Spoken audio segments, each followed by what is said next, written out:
Loot River is a top-down roguelike that, if you can believe it, combines the methodical and punishing combat of Souls games with the block-based puzzling of Tetris. This premise is what initially drew me into the title, and, while the game does have its share of drawbacks and hiccups, that core gameplay experience really shined through once I got into the flow of things, and I found myself unable to put the game down until I completely finished it. Before we get started, please remember to hit those like and subscribe buttons if you enjoy my content. This is a really small channel, so every person makes a huge difference, especially with how brutal YouTube's algorithm can be. There are even more ways you can interact with or support my work, but more on that at the end of the video. For now, let's dive back into the review. The opening hours of Loot River can best be described as beautiful, unique, and frustrating.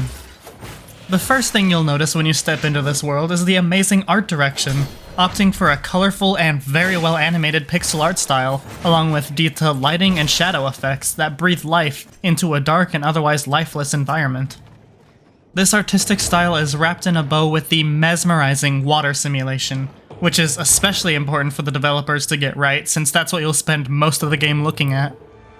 However, after this initial love, my opinion quickly became more conflicted as soon as I started actually playing the game. While I've played countless roguelikes and Souls-likes throughout the years, the gameplay of Loot River took me by surprise just from how different it is, even with the stark similarities to other titles at first glance. In the opening hours, I found myself really struggling to progress, mainly due to the difficulty of the parry mechanics. See, parrying in this game is unlike any other game I've played in the genre, with the timing varying extremely depending on which weapon you're wielding and which enemy you're facing. For a while early on in my playthrough, I thought that some attacks couldn't even be parried, but it turned out that those attacks required specific positioning and much earlier timing than one would expect. A lot of the time, you'll actually end up having to predict the enemy's attack even before the icon pops up above their heads. Because of this, combined with just how new the tile sliding mechanic was, I found myself fumbling through the beginning of my experience. Thankfully though, things do get better if you can look past this initial learning curve. As I got used to the game's unique mechanics, I completely lost myself in the moment-to-moment gameplay, and found that hours had gone by without me so much as looking away from my screen. Going into this game with a lot of experience in similar titles actually turned out to be a hindrance to my gameplay, and my entire view of the game turned around once I stopped thinking of combat and traversal as two separate mechanics. Encounters are designed to be unfair to the player, and rather than bashing your head against large waves of enemies, you have to think outside the box and use every advantage at your disposal to come out on top. Your character and the platforms can be moved at the same time thanks to the game's well-designed control scheme on a controller. This opens you up to a variety of tactics, utilizing the movement of platforms to separate, avoid, and pick off enemies without sacrificing control of your character in any way.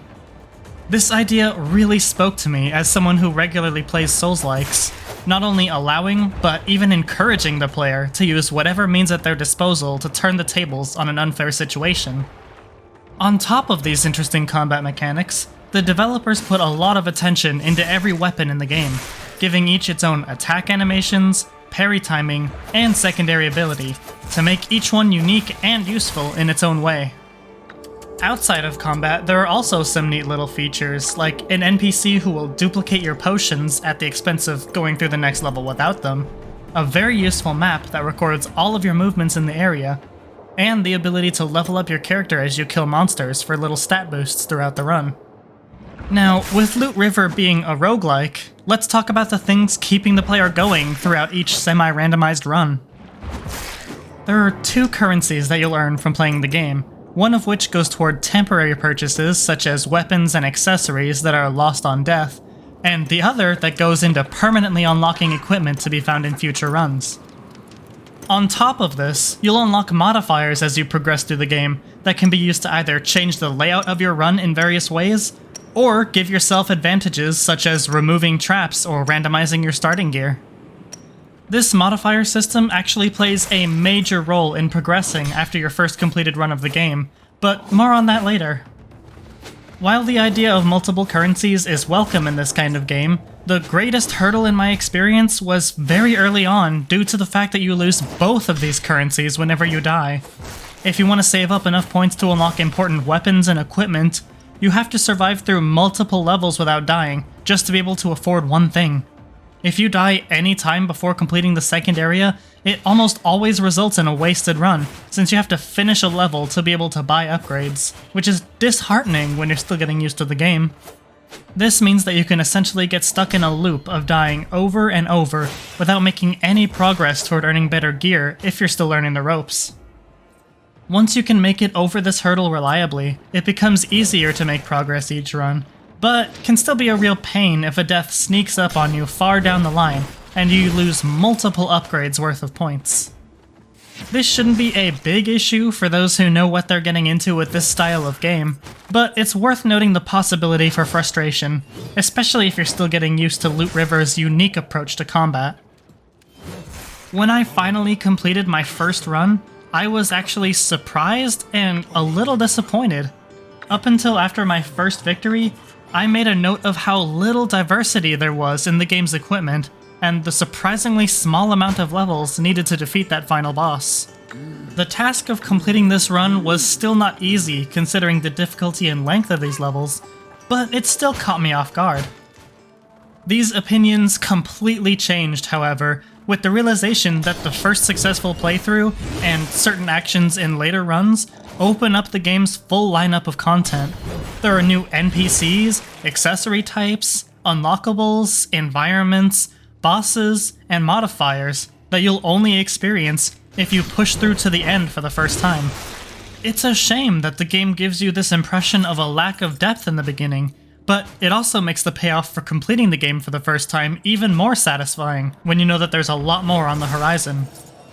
As you uncover secret methods to alter your path, which I won't spoil here, the game turns itself into a larger puzzle spanning multiple playthroughs that ends with a surprising new boss fight and an alternate ending. This endgame puzzle was a great idea to squeeze more gameplay into the somewhat limited experience, and completing this final challenge left me satisfied with my time overall, even if the narrative left me wanting much more. Speaking of the narrative briefly without delving into spoiler territory, I found that the story overall was a little scarce when it came to substance. The premise for the story worked really well with both the gameplay and the dark themes scattered throughout the adventure, with a band of immortals endlessly fighting against evil and dying as many times as it takes along the way. It's not nearly as unique as the gameplay itself, or as deeply complex as other titles that attempt the same style of storytelling, but the plot worked well with every other aspect of the game, and it felt worth my time reading the notes and talking to other characters between runs to learn more about the world. Now that we've gotten everything else out of the way, it's time to talk about the technical side of the game. To start, the game does have some accessibility options for those who need them, including an easy mode that can be toggled at any time without affecting progression or achievements. If I'm being completely honest, I tried out the easy mode late in my gameplay experience to compare the difference, and it felt like a much more approachable version of the game. Enemies don't deal as much damage, and they have a little less health, but it's not so much of a difference that it really makes the game easy. It really feels like switching the game down to normal mode after playing on hard for so long, and keep in mind, this is coming from someone who plays these kinds of games daily. I would even recommend switching to this easy mode until you complete your first playthrough of the game, to make the early game grind a little easier and unlock that content that's locked behind the very first victory. Aside from all this, the game feels great to control, inputs are snappy, and every button feels just right on the default settings, although I'd highly recommend playing this with a controller like I did. In regards to stability and bugs, I never had any issues with the game crashing outright, but I noticed some of the same few bugs plaguing my experience from the beginning to the end, along with some potential exploits that I do not think were intentional features. There is one rare bug that I came across a few times that caused my character to completely freeze up in place forever, frustratingly forcing me to restart the entire run whenever it happened.